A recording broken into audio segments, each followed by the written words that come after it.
people saying that I'd only fought for custody of my kids so that I could them. I became a swimming judge because my daughter was swimming for Islington at the time, and eventually ended up swimming for London. And I became a swimming judge, and then I started seeing posts about he's only doing that so he can have access to kids and things like that.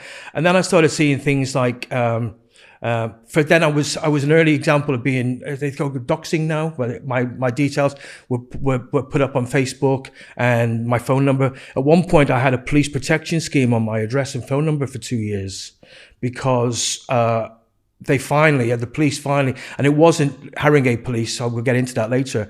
It was Kingston police, because we'd had to report harassment to my then girlfriend and myself at the time.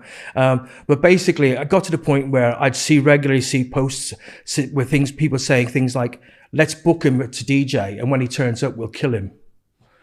I mean, literally, you know what I mean? And people then saying, if I ever see him in the street, I'll kill him. And then people started sending me pictures of guns. Somebody sent me a picture of somebody being set on fire. Did anyone have the courage to step up and say these things to your face, or are they all little cowards from all cowards. hiding? They're all cowards, and the cowards include some very big name DJs, some big name promoters, and a number of other other people that I've known who know the woman or an ex-girlfriend involved through having been associated with them, who then. What's really interesting is there's a big concentration of people from around Bromley for some weird reason. It's just some sort of weird mentality they've got.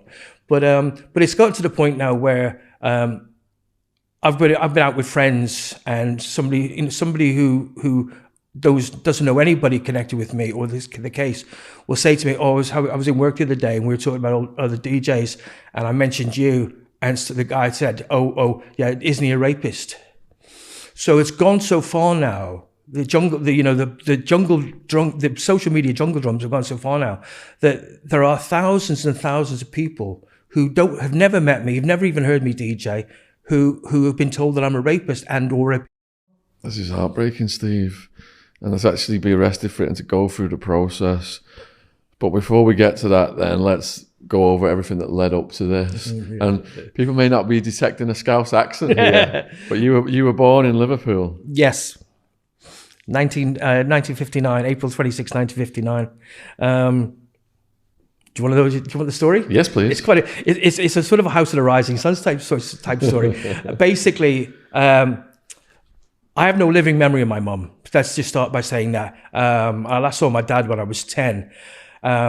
And through circumstances I'll explain later, I came to find all this out from my grandparents. But it transpires that my father had run away to sea to the Merchant Navy when he was 18.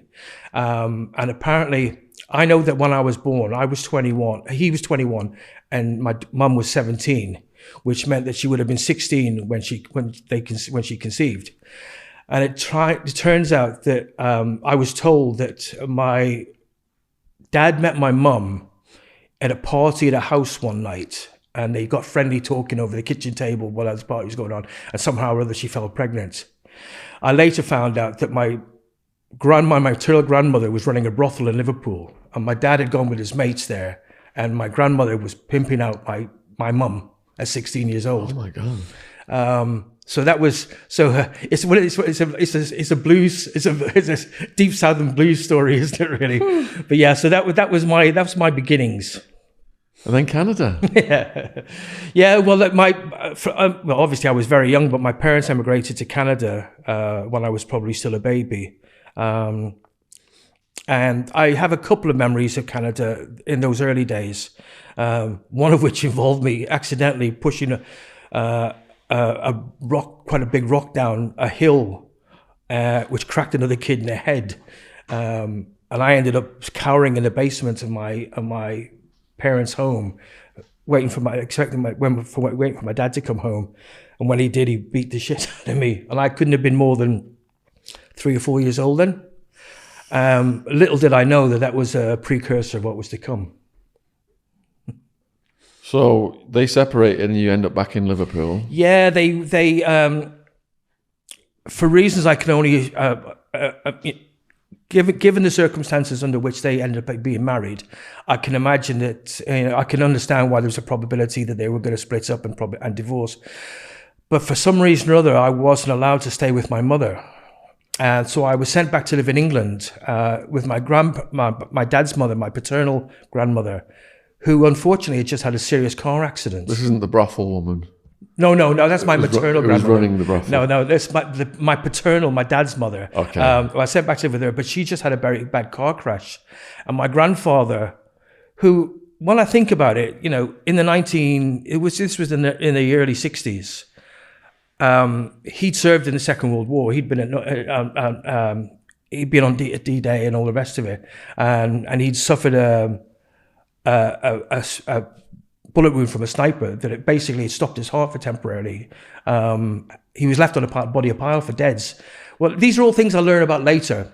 So when I'm there, I turn up. So he's got his wife in hospital, very, very, very badly injured, and this toddler turns up, and he's expected to look after me. And bearing in mind, it's probably less than 20 years since he'd been shot and left for dead in a field in France. You know what I mean? So he wasn't in any fit state to look after me. I mean, emotionally or anything like that. He did his best later on when I ended up living with him. So my point is that basically he didn't know what to do with me. So I was passed around for various relatives. I stayed with my great-grandmother, stayed with my great-uncle and his wife, stayed with family friends, and ended up with my great-aunt. So within the space of 3 years, I lived in... He did his best at the very beginning. So including him, I lived in 5 different homes. That must be very traumatic for you to be passed around like that. It's interesting because, again, aging and experience are wonderful things for a self-information point of view. And obviously a lot of therapy helps as well. But it's those circumstances that I can now understand led to certain emotional and psychological conditionings in me that made myself open for future, made me more vulnerable to future abuse, attacks, accusations, and things like that. Yes, it's only in hindsight. At the time, you're just a kid, you're getting on with it. It's only decades later you realise how screwed up it all was. So you end up back in Canada? Yeah. So I remember 1965, I was still in England because I remember sitting around in a living room somewhere, clustered around a little black and white TV, watching Winston Churchill's funeral. It's weird the things you remember. But I remember 1966 being in a house in Canada, in Edmonton, Canada, whilst my dad was sitting in the living room, in the kitchen, listening to the World Cup final on the radio. So basically by 66, I was back in back in Canada, where I was introduced to my stepmother and my stepbrothers. And as I say, so the last time I would have seen my mum would have been when I was about 3 years old.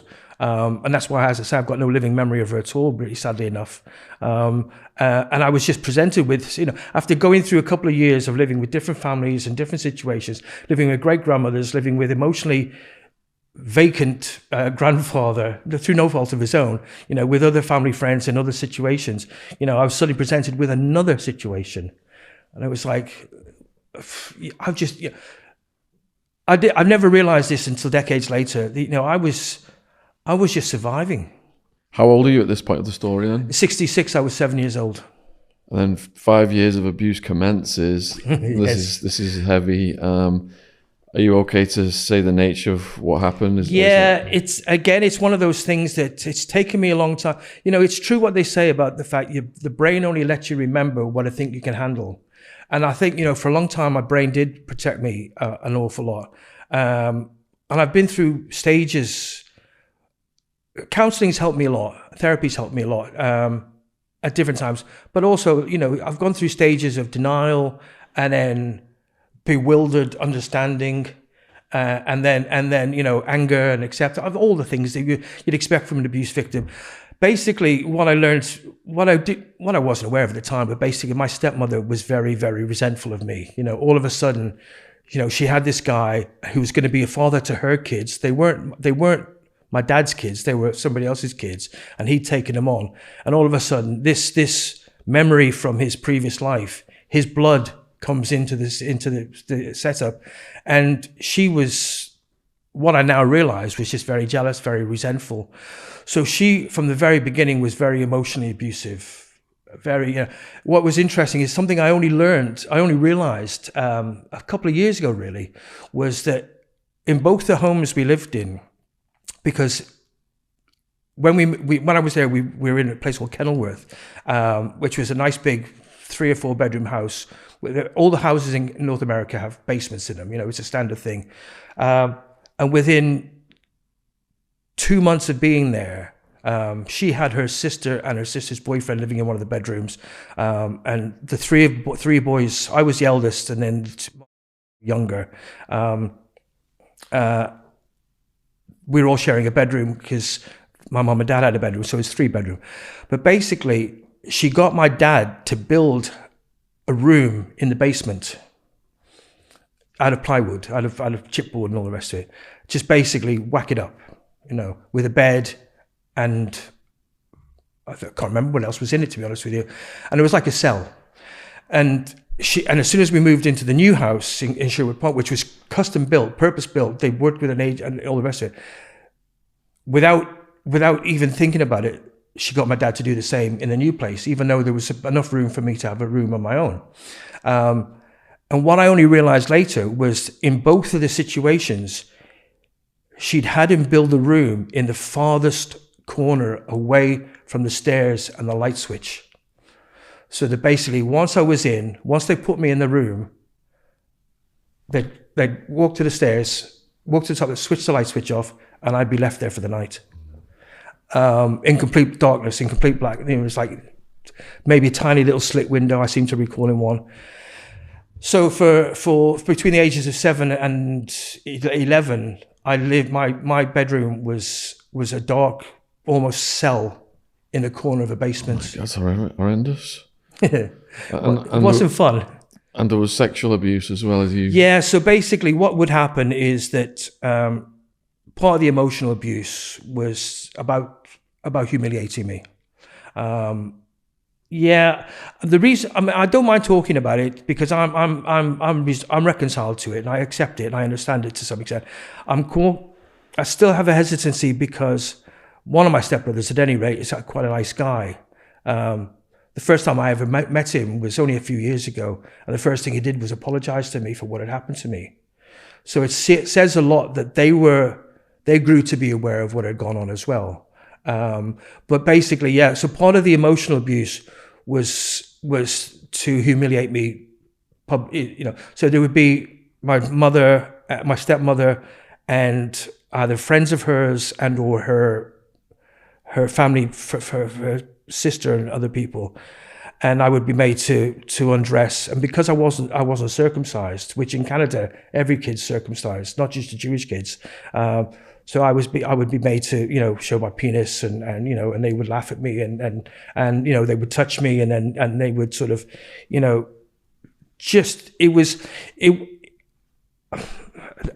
and I say this with the greatest love to genuine victims of horrific sexual abuse.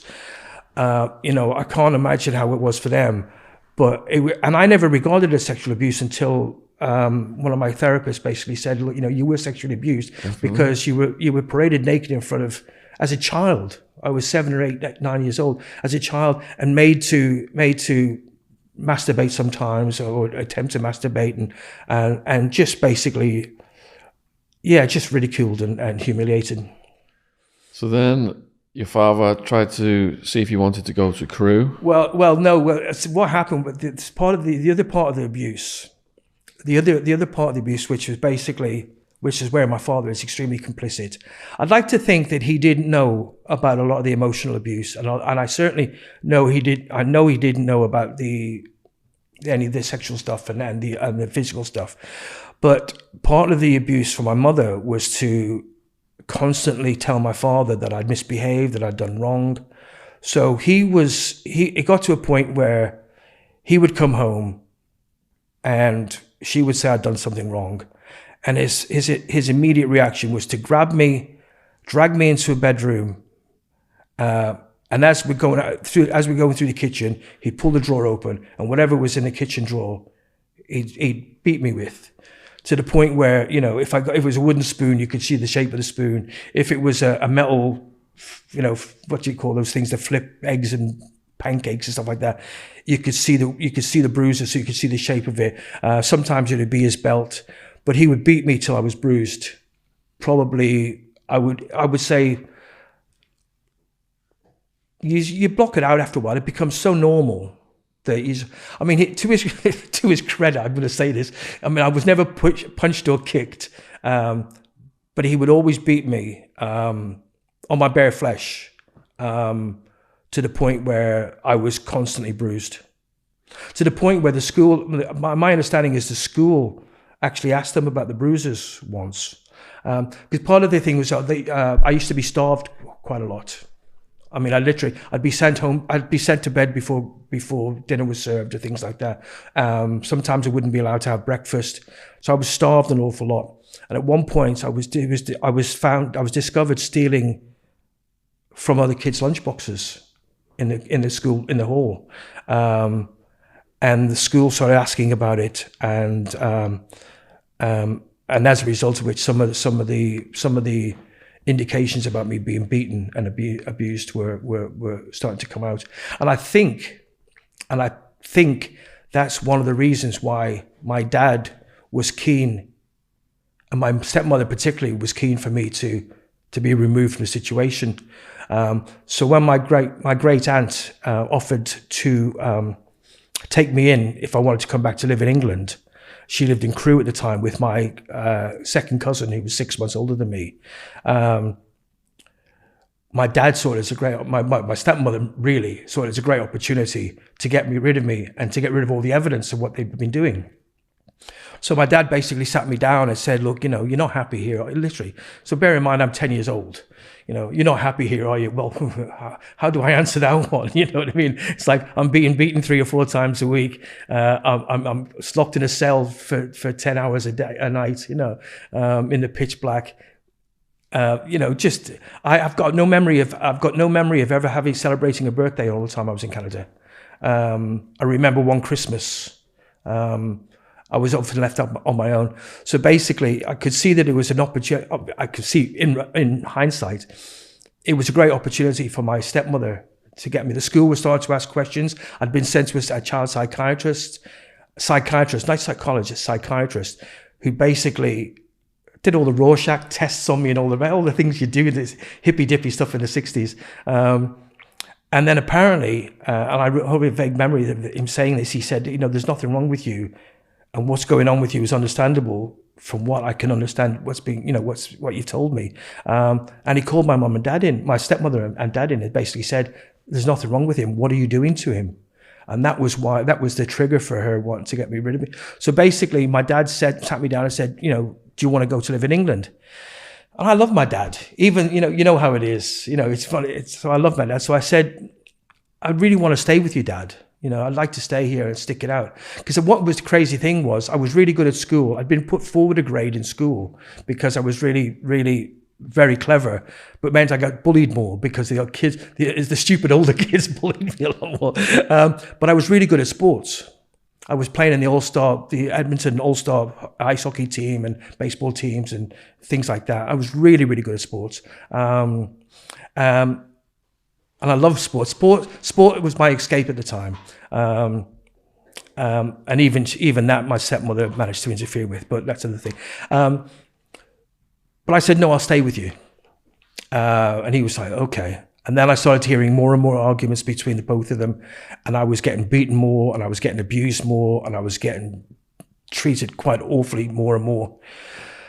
To the point where I think I just turned 11 years old. So it would have been 1970. And I had to go. I actually said to my dad one day, I said to him, Dad, I think I need to go. Sorry. Whew. I said, I think I need to go to live in England. And he said, why? And I said, because I'm frightened of what might happen to me if I stay here.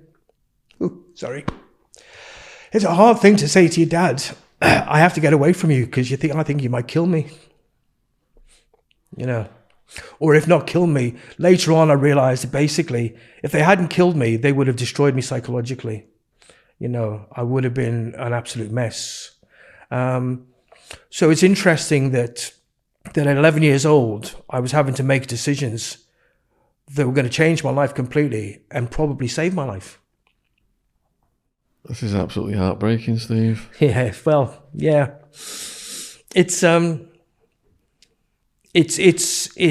mind-blowing when you think about it. I see, for me, like any of us, we only know our own stories, and we normalize our own stories because that's all we know. And it's only when I'm sharing it with other people that the impact of it really hits me, you know. Did things improve in 1971 when you returned to England? They did for a short period of time. I went to live in Crewe with my aunt and my cousin. What I didn't realize at the time was my aunt, by the time when she first made the offer, she just lost her husband, and she was quite raw and vulnerable herself, and thinking, we'll give Stephen a hope. But by the time I decided to go, she'd cooled from the idea of me going there, if you know what I mean. Understandable, you know. But she was my dad's mum's sister, my dad's aunt, basically, and she met her commitment. And it was pleasant. For the first time ever, I was in a home. Well, I say for the first time in living memory, I was suddenly in a home where I wasn't shouted at. I was never abused. I shared a room with my cousin, who was really into music and fashion. It was him that got me into music and fashion at an early age, and I thank him for that. His name was. We lost touch a long time ago. But basically, what I only realised later on is he went to the local grammar school, and I was put in the secondary school, the local secondary school. And it turned out it was because I was smart enough to go to the grammar school, but my aunt didn't want me to be in the grammar school because she wanted her son to be doing better than me. You know, that's my perception, but it makes sense when you think about it. Where again, I was bullied a lot because I spoke with a Canadian accent, you know, because, which you wouldn't believe now, would you? The thing about kids is they're malleable, they're very adaptable, and you do whatever you have to do to fit in. So when I was in Liverpool, I spoke with a Liverpool English accent. When I was in Canada, I learned to speak again with a Canadian accent. When I came back to Crewe, I started to speak with, I don't know what sort of accent, but I was bullied a lot. And my stepmother, my great aunt started to become quite erratic, and then quite angry, unexpectedly angry. And then we went on a camping holiday to the Lake District, and me and my cousin just went out messing around one day. And when we came back to the tent, my aunt was dead. How old? Oh gosh, I don't know how old she was at the time. I would have said she would have been in her, probably late 40s, at the most.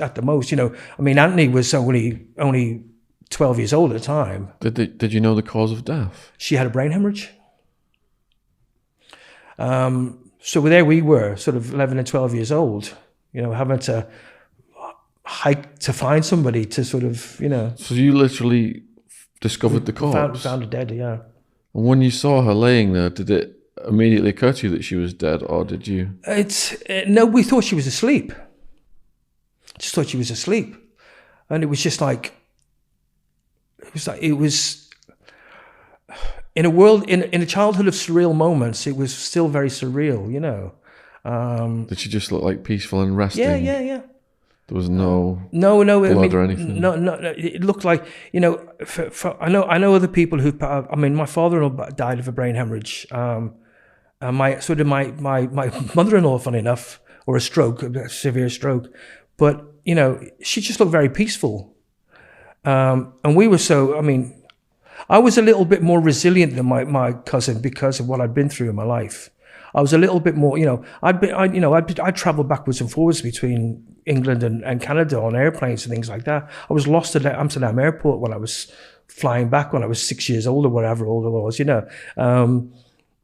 So I was a bit more resilient in so much as being able to know what to do in reaction to the situation. How did you know she was dead then? She just wasn't waking up. What, did you try and poke her or talk to her? Or? Yeah, I tried shaking her and all the rest of it. It was just like, you just knew. It's a hard thing to describe. I mean, I'm not an expert on dead bodies, and I certainly wasn't then. But it's just like, she's not waking up, she's not moving, she's not breathing. It's just like. Did that put you in shock? I'm trying to remember how it was. It was. I mean, we both got really, really, really upset. It was crying our eyes out and like, what do we do? What do we do? And I seem to recall me saying, we have to go and get somebody. We have to find. And we literally, we just followed roads until we came to a little village, and basically said, "Can you help us?"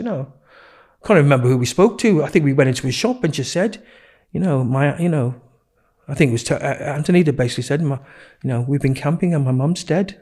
So how did you get rehoused from that? Well, by this time, my grandmother, who was a semi-invalid after having had a serious car accident 7 or 8 years earlier in Liverpool, basically, my Anthony went to his sister's, but his sister had kids of her own, and they couldn't take me in Winsford. So basically, the only option that was available was my grandparents in Liverpool, my dad's mum and dad, the grandfather who'd been in the war, and my grandmother. So I was just basically sent to live with them. Basically, this is like, you go to Liverpool, you're gonna so yet again upheaval and off you go. No, another accent. well, that was pretty much it, and that was basically. So I was 12 by that time, 12 maybe 13. It's really one of the things I've always struggled with is my chronology, the detailed chronology of my life, because weirdly enough, I got the Salvation Army to find my dad about 7 or 8 years ago, maybe more actually. And sadly, I was really pissed off because basically the Salvation Army said, yeah, we've contacted your dad and he's prepared to receive a letter from you. And imagine it's like, a letter from me. I said, he needs to apologize. But basically what I wanted to do was to try and find my mother, and to try and find out some more of my history, because one of the most significant things children in care and orphans and people like that, mostly children in care who've been through traumatic childhoods, is having some detailed chronology and history helps us make sense of our beginnings, as it were. Before, unfortunately, he died. So basically, my chronology is a little bit screwed up. Sorry, it's a long way around of saying that. But basically, I think I was about 12 or 13. I ended up with my grandparents, and it became apparent very, very quickly that they was going to struggle with me. They managed to get me into a school, where again, all of a sudden I went from being Canadian crew to like Liverpool. And my nan was quite posh, but of course to fit in, I started speaking proper Scouse, like, you know what I mean? Like, all right, lads, you know what I mean? Go ahead, lads, And my grandmother was furious about that. So don't, speak better than that. Speak better than that. Think about when you're older, people, But anyway, I was taking anyway. It became a problem for me being there. I was what was known in the day as severely maladjusted. Go figure, huh? But I was extremely maladjusted. I was really screwed up. And they just couldn't cope with me. So they tried to get other families to take me. But because I was already in school, it was difficult for them to find me other place. So eventually I was taken into care by Liverpool Social Services. By the time I was 13, I was in care. And And I was away from the house from my grandparents, only temporarily, you know. I stayed in a couple of homes, just got moved around, shuttled around a little bit, but always had to be close enough to be able to go to school. My father, by that time, was refusing to pay any money to support me or anything. So all of a sudden, my grandparents, who were living on, my grandfather worked at English Electric on the East Lancs Road.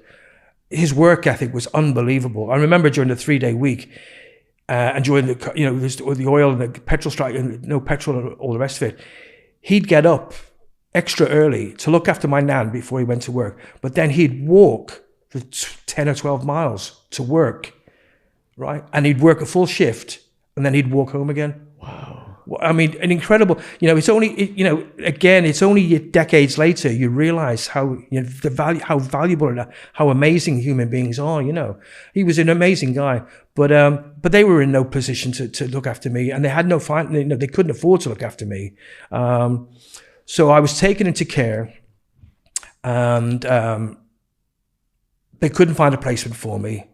And eventually my grandmother, what happened was my grandmother, they pretty much begged her to take me on.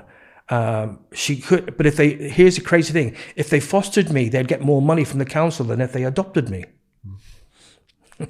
So I had to go to this weird procedure of being fostered by my grandparents in order for them to get money, because, you know, I was a growing lad at an all-boys school. Do you know what I mean? Who was really creating sports. So every year I'd get a brand new pair of Adidas Santiago football boots, you know, and it was brand new school uniform every year. And because I was really into fashion even then, because of my cousin, you know, it was like whatever the fashion shirt, collar shirt was. So August and December, and August and January, I'd get 2 new shirts for school, new pants, possibly new shoes. A blazer would probably last a year.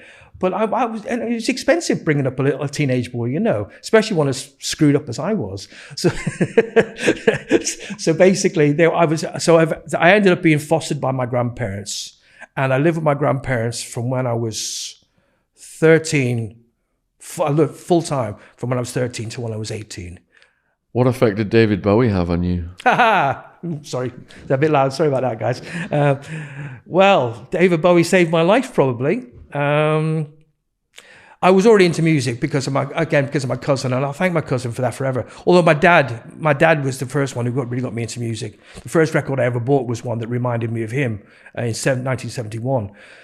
But when I ended up being at my grandparents', one of the things that I found was an old Grundig reel-to-reel tape recorder that had belonged to my dad, and a transistor radio.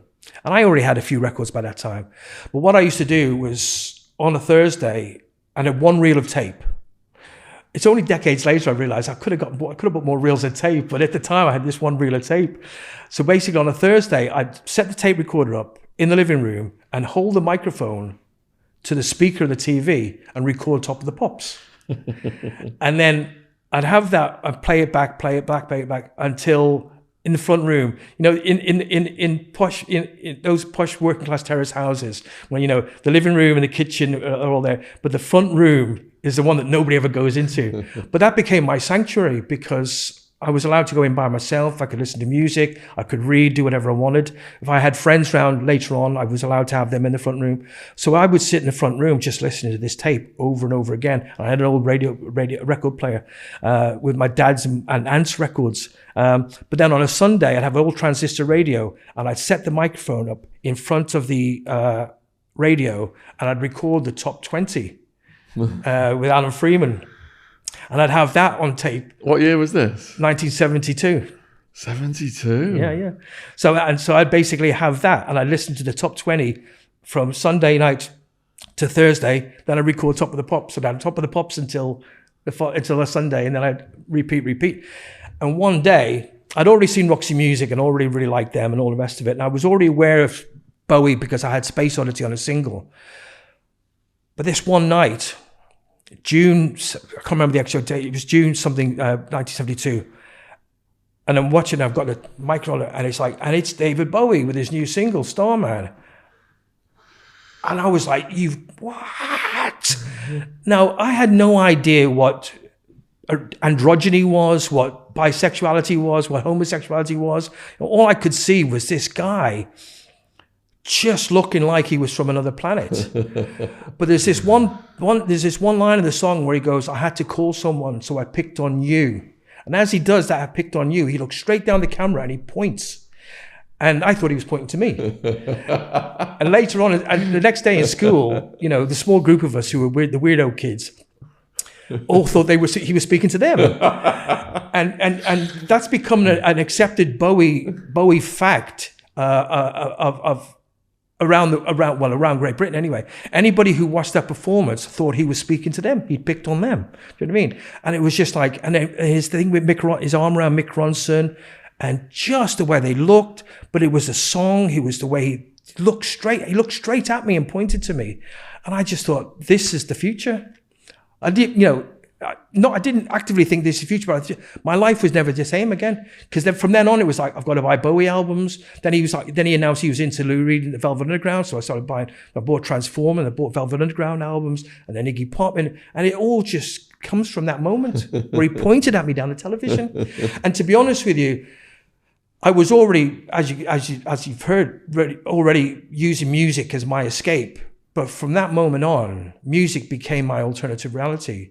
And it probably did, you know, he changed my life, and he probably saved my life, because from that moment on, every spare penny I had went on buying records, you know, and not just David Bowie records, but I was really into pop music anyway. But music and fashion became my solo universe, my bubble that allowed me to escape from everything that had gone on, everything that had been done to me or happened to me, everything that I was lacking in my life, like parental love, you know, a solid family background, solid family situation. Basically, I created my own universe of music and fashion, and it was because of Bowie. Which A levels did you choose? English history. God, it's been so long now. English history. What do they used to call it? Commerce, general studies, and economics. The first single I ever bought was "Holidays in the Sun." Really? Well, the Sex Pistols, good choice. Yeah. Good choice. With the cartoon cover. Punk starts, doesn't it, around now? With the cartoon cover. I can't remember. It's in my parents' attic. Well, the first single I ever bought was Chicory Tips under my father, right? Which turned out later on to be written by Georgia Moroder, which is what started me loving synthesizers. I was loving synthesizers before I knew about David Bowie, by the way, but it was Bowie that changed my life. But but Holidays in the Sun, punk was. Well, I remember punk in we were getting into punk in '76. All the old Bowie kids, Roxy Bowie kids, all the glam kids, but basically were really turned off by prog rock and all the self-indulgent stadium rock that was going on. You know what I mean? And punk, rightly so, is referred to as year zero for music and fashion, I suppose. But so punk in '76, you know, swept the country, didn't it? Oh yeah. But it was the thing about punk. I mean, it was about the music, obviously, but it was about the look. But it was about the rejection of all the pomp and supercilious that's gone on before. Do you know what I mean? It was about young people saying, "We've had enough of the past. Now we want to be the future." I've never thought about it like that, but that's exactly what it was, you know. Kind of the rave scene did the similar thing, didn't it? People were sick of lining up at the doors, having to wear a shirt and tie, and the bouncers wouldn't let you in. Well, that was the whole thing about it. I mean, that's why. I mean, to have been involved with punk from the very beginning. I mean, I was involved with punk from '76. I was roadieing for bands in '76, and a club called Eric's opened. And Eric's was originally called the Revolution, but they decided to call it Eric's because Eric's was like a reaction name to, like, you know, Garbo's and Cagney's and all these cool clubs that, you know, that were across the world, you know, and all had posh names. And Roger Eagle just basically said, let's call it Eric's. So by '77, I was humping gear at Eric's. So I was doing the Jam and the Stranglers and bands like that. Missed out on the Pistols, missed out on the Clash because I had A levels. Because Roger Eagle is probably the next person who seriously influenced me and guided me into where I didn't know I wanted to be at the time. But he showed hundreds and hundreds of us, but then Eric's and punk were definitely the next stage in my evolution as about music, but as a human being, I think, as well. How did you end up getting arrested by the Israeli police?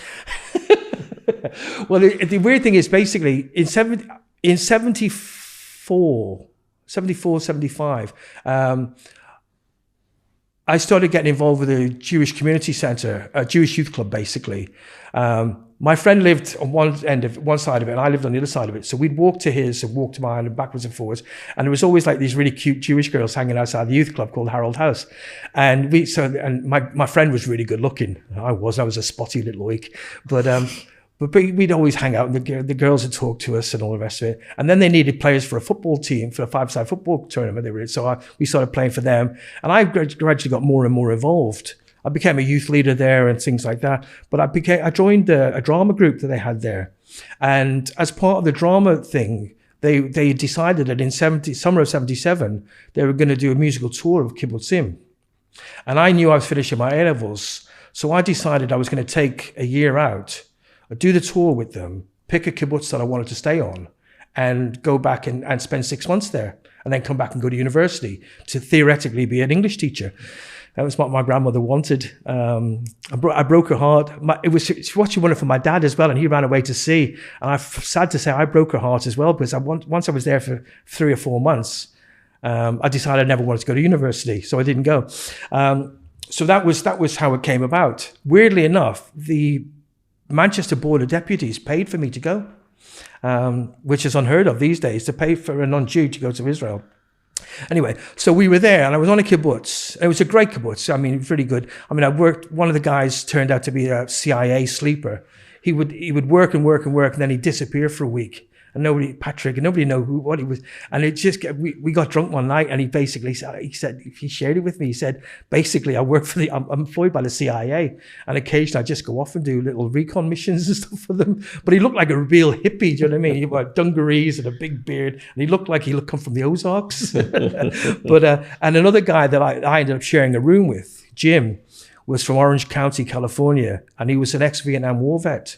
Don't forget, bear in mind, this is 77, or actually it was 77 when he turned up.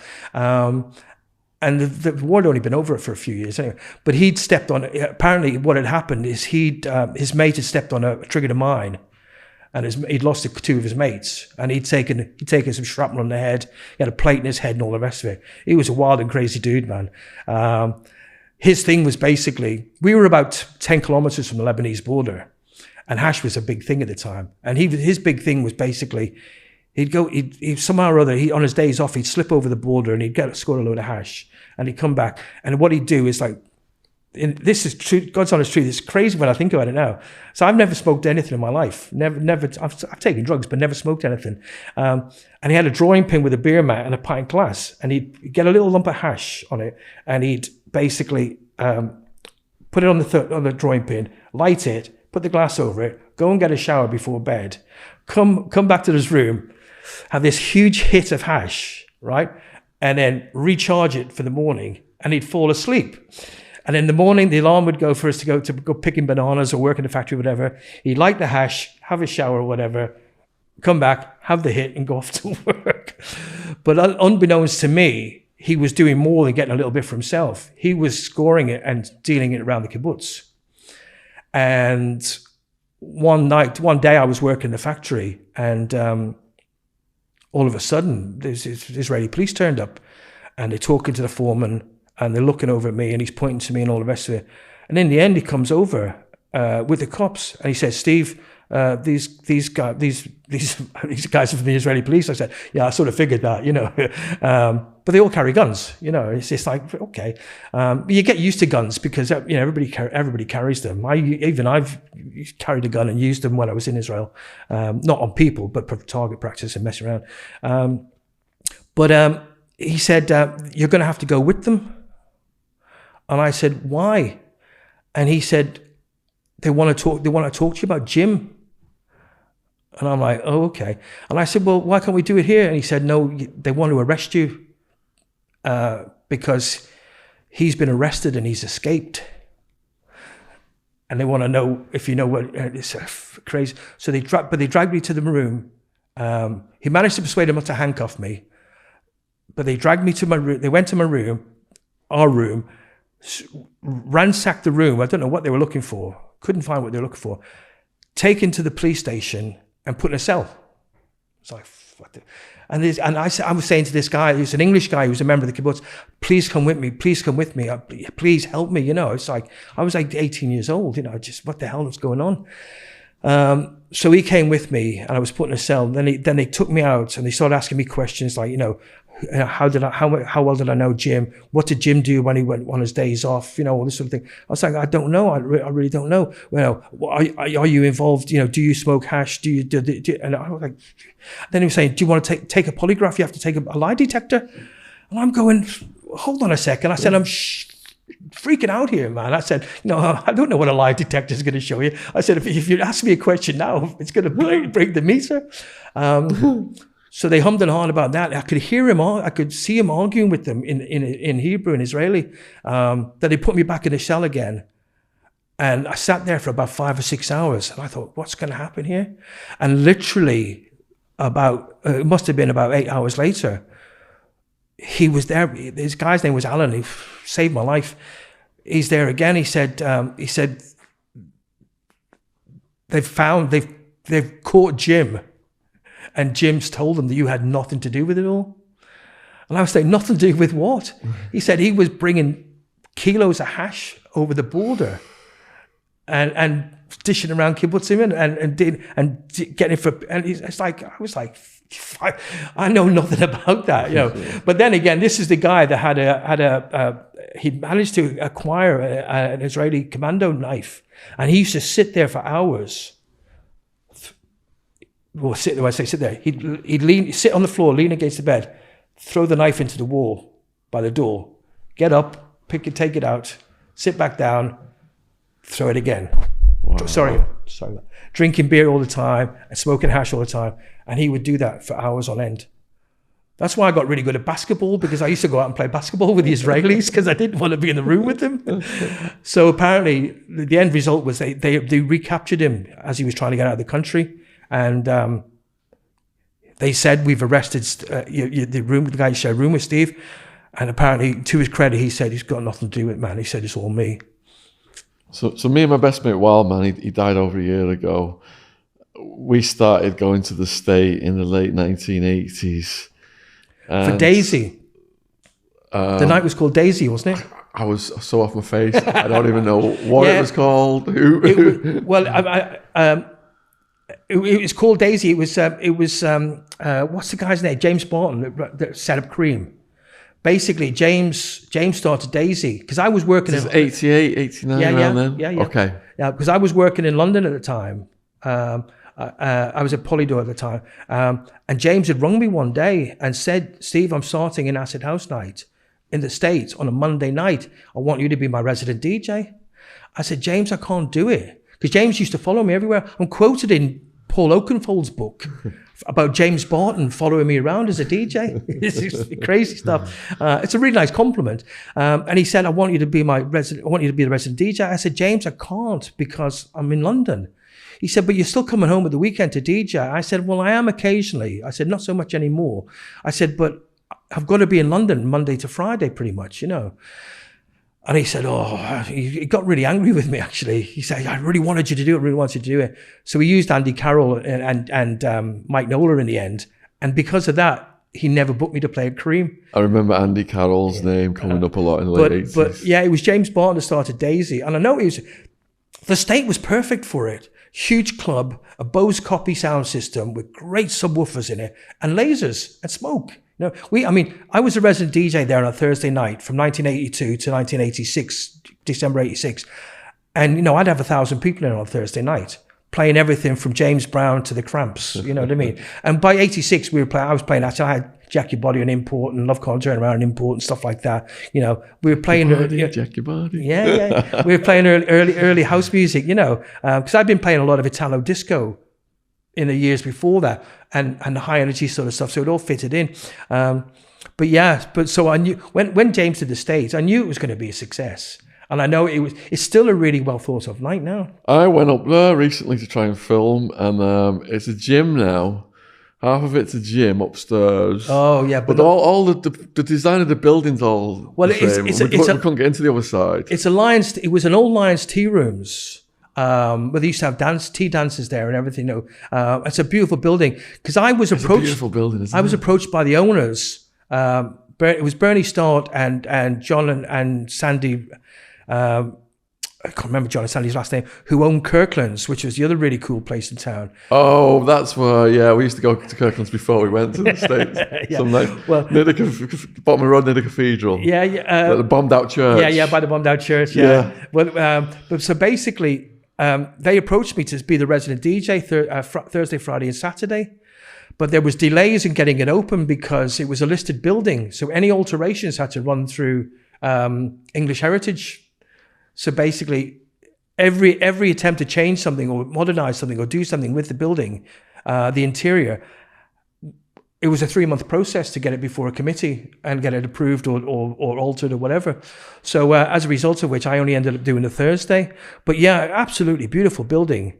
I mean, that was what sold it. When I put New Order on there in '82, I got the band to play because Rob Gretton, who managed them at the time, basically I invited him over, and they came and looked at the building, and he was just like, "Oh, we've got to play here. This is magnificent," I mean, the Hacienda had not long opened, and it was a bit of a, it was still a yacht showroom at that point.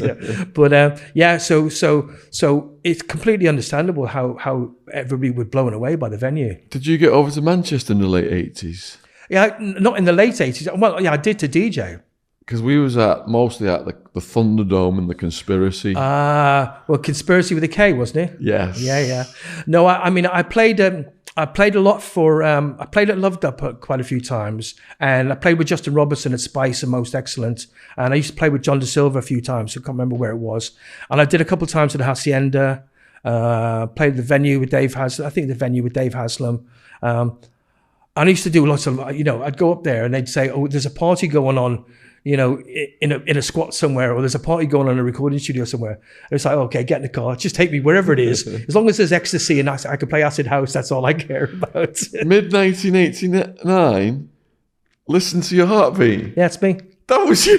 Yeah. No way. Listen to your heartbeat. Move into the beat. I was going through. I was off my face. That little voice is going through my head all night long. Yeah. That was me. Me and my mate are singing it. That was you. Yeah. Holy shit, man. Yeah, that was me. But it got copied by Together, Hardcore Uproar. Yeah, it was one of, basically I'd already made a record called Technodelia I made up the word Technodelia, and I did a full on acid house mix called Tripnotic, TRYP and NOTIC, which is another word I made up. I was just what you did with acid house those days. You do what you want, man. So I'd already done Technodelia. Which had sold out around the world, man. I did so many deals on that. And then I was already making a track called Love Is The Message, but they wanted to follow it for Technodelia. And I started working on this track, and I'd started with the bass line, which is originally from Assault on Precinct 13, that's why I called it Precinct 13. Because one of the things I did was, by the time I'd finished making it, it was a full-blown Italo house track. So to scam everybody, I basically pressed 1,000 looking like an Italian record. We actually had the SA